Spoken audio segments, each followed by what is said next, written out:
Let's get salty! Hey everyone, Zeddy here again today with a brand new video, and I thought I'd do something a little bit different.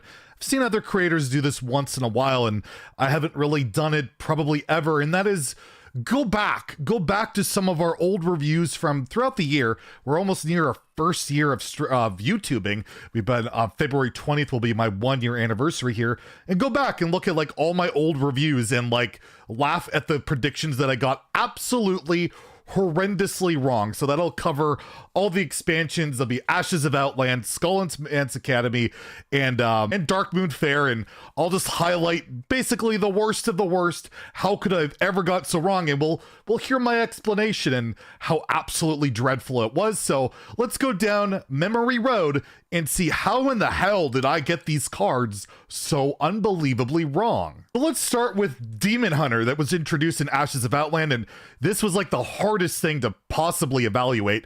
New class, new hero power, new cards. Who the hell knows how it's gonna work out? So let's start off with one of the cards that got nerfed early, Eldrazi Warblades, and see how broken I thought it must be. Eldrazi Warblades, a 3-mana 2/3 lifesteal weapon. Pretty solid. The lifesteal part's the big deal. You can buff this. Talked with his hands. Hero power to heal for 3 or more. Oh yeah, I do that still. So overall, you're looking like 9, maybe 10 to 12 healing. That's terrible. Damage with this. That seems bad. Solid card. I think it's standard in the slower Demon Hunter decks. Slower. Yeah, slower Demon Hunter decks. But in terms of wild, this is just too slow, too fair.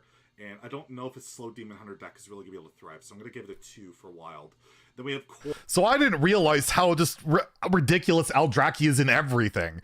Like, it was just put into aggro decks because it's a 3-mana 2/3 weapon, and it lets you heal up. And it's funny, I look at the card individually and I forget about cards like Twin Slice, Chaos Strike, all these buffers and how ridiculous it gets so fast. And yeah, Eldrazi, if you aren't aware, it got nerfed literally in 1 day, so slightly wrong in it. I didn't think it was bad or anything, but it was absolutely busted with 3 durability, and it's still really insane with 2. So let's take a look at one of the most busted aggro minions that were early on, the Satyr Overseer, the 3-mana 4/2. Well, I must have thought that'd be at least decent, right? Satyr Overseer, 3-mana. Satyr, don't know how to say it. Attack, summon a 2/2. Satyr. 3-mana 6/4. Stats suck. What? Payoff's not really great. Very vulnerable. Doesn't have rush. Doesn't have charge. Oh. Not sold on this card. I think it's just kind of weak. I'm going to give it a 1 for standard and a 1 for wild. Wow. Old Zeddy, you suck. Well, new Zeddy's not great, but yeah, I mean, it's funny. It's like we have a 1-mana hero power. You have 0-mana Twin Slice. You have Umberwing into this. It's a 3-mana 6/4. Infinitely scales, aggressively statted. I don't know how I looked at it so wrong, but yeah, certainly not 1-star. It was like running standard, wild, ridiculous card, and absolutely wrong in that one by far. Next, we're going to take a look at a card that I knew would be broken. I gave it 5. You'll see, this card's insane. You've definitely seen it played a lot. Let's take a quick look. We have Feast of Souls. This card is the nuts. Draw a card for each friendly minion that dies this turn. With the all nuts. your rush minions, all your cheap minions. I thought Rush Demon Hunter would be a thing. 2-mana draw, 5, 6, 7. It's insane. In an aggressive deck, in a combo deck, any of that. This card is absolutely crazy. Interested to try it out myself. So never did. Never did. 5 stars in standard, and if this is gonna, if Demon Hunter's gonna be a player in wild, I think this card's gonna help put it over the top. So 5 stars standard, 5 stars. Wow. So my thought was these rush cards, the 3-mana and 5-mana rush cards, were really good. I rated them really highly. And I'm like, Feast of Souls is like gonna just make it insane. You're gonna draw your whole deck, and well, you have Skull. You don't need that. And like it's not proactive like Demon Hunter has wanted to be. And I saw it played a little bit by some people. It looked kind of, okay for a little bit, but no, Feast of Souls, absolute trash. And I got a little too gung-ho on that one. We'll finish off with a neutral selection here. Everybody was going off about Maiev being really good, and let's see if I fell into that trap, because certainly I would have had the foresight to know that Maiev was total bait and not that great. Next, we have Maiev Shadowsong. It's a neutral legendary. 4-mana 4/3. Not very good. Battle cry. Choose a minion. It goes dormant for 2 turns. This card's insane. What? Absolutely insane. Spellbreaker just got Hall of Fame. This card is Spellbreaker on steroids. It is. Like, Spellbreaker silences a minion, but the body's still there. This silences a minion. It goes dormant for 2 turns. You can't do anything with it. That's true. Insane. Apparently not. Auto include in like so many decks in standard. It's 5 stars. Wow. It's just neutral hard removal for 2 turns. This guy's an idiot. Can't do anything with the minion. And when you're playing an aggressive deck or a tempo-based deck, you either kill them or you gain a huge advantage from it. It's absolutely crazy powerful card. I'm surprised it's not 5 mana. It's so good. Auto, must craft. Crazy card.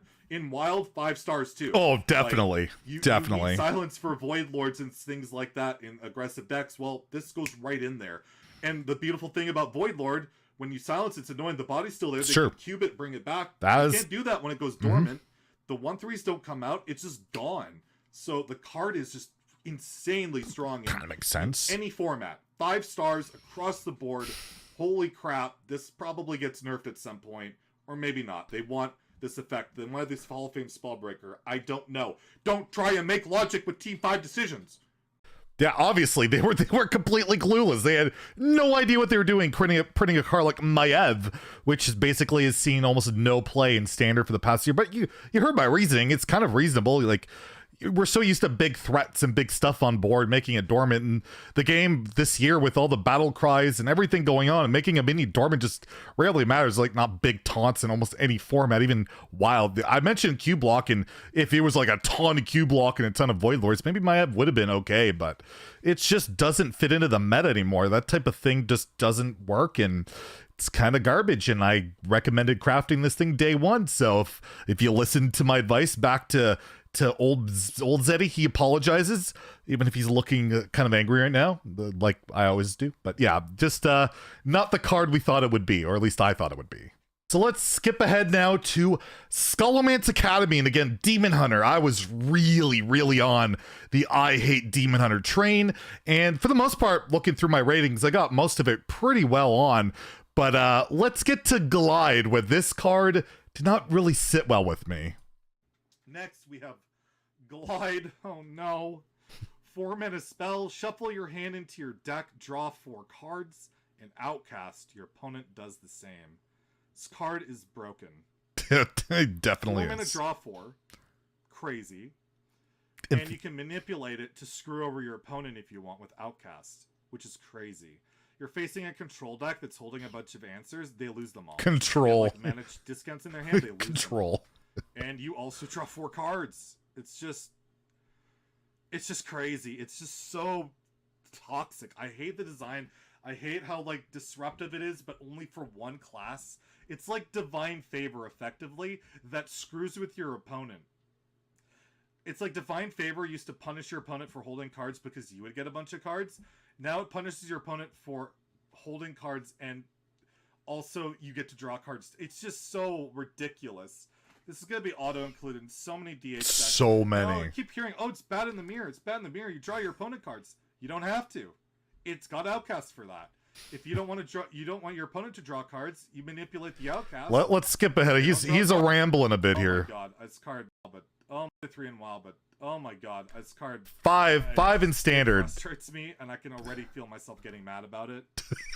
Next, I was all ready to hate Glide, and you heard what I said, like Divine Favor, but it didn't really click in my head that your hand really needs to be empty.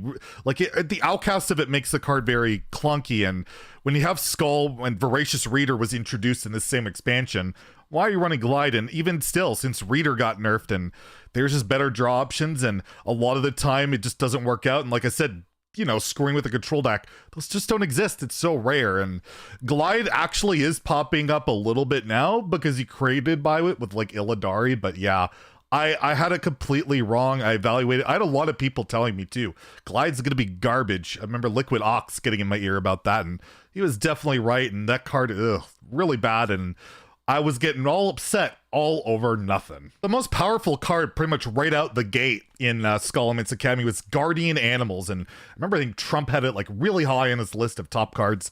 I'm pretty sure I did about the same. So let's take a quick look. I must have really thought Guardian Animals was going to be something special. we have Guardian Animals, 7-mana spell. Summon 2 beasts that cost 5 or less from your deck. So basically, you're only going to want to run 5 costs of beasts. This is not really a 4-3 or you really want to hit. So again, it's you want to hit like Twilight Runner, Teacher's Pet, one of those kind of cards. And Seems good. overall, I just don't think that's worth building your deck around, having your strategy around.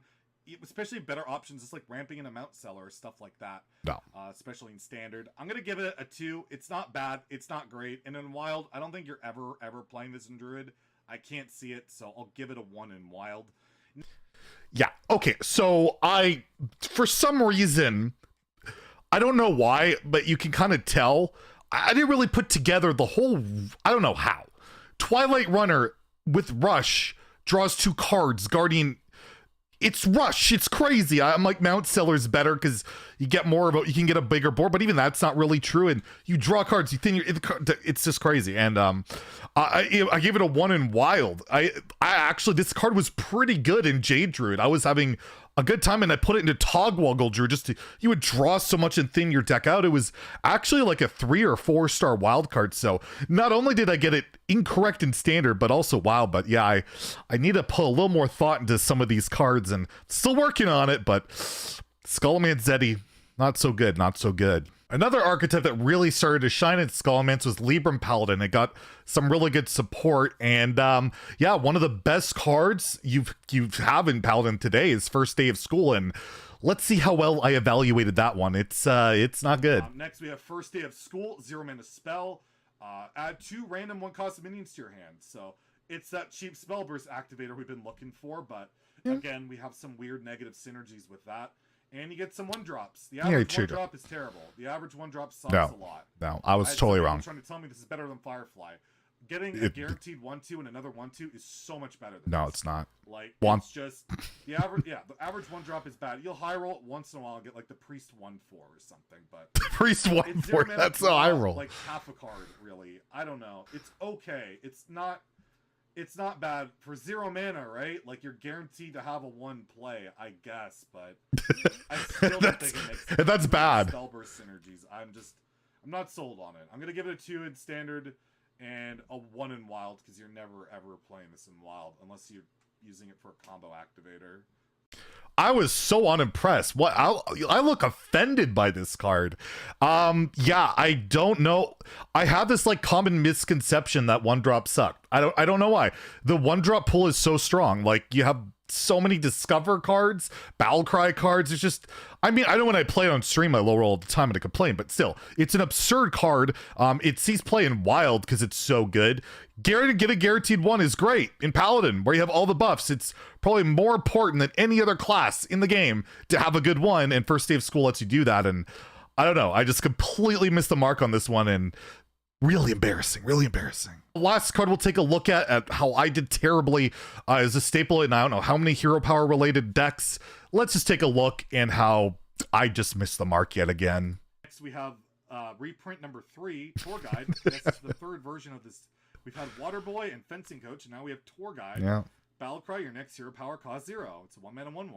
These cards have historically never seen play, and I don't see this one either, so I'll give it a 2 in Standard and Wild. We have Stewart. So I just completely wrote the card off because, yeah, if you aren't aware, there basically have been 2 other cards like it, but this one actually cheats mana. The other ones didn't, right? Like, you not really. You played your 3 mana 2/2 and you got a free hero power, but you paid 3 mana for it. This allows you to hero power ahead of the curve, lets you do a lot of stuff.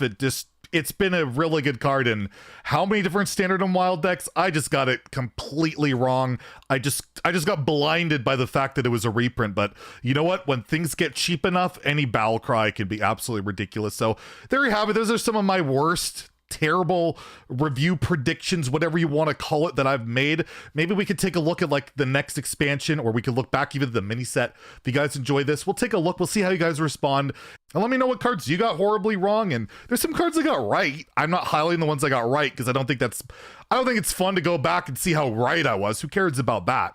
I think it's fun to just poke fun at yourself, have some fun here, and hopefully you guys enjoyed it. Let me know in the comments below. If you enjoyed the video, please like and subscribe. Have a great day. And stay salty, my friends.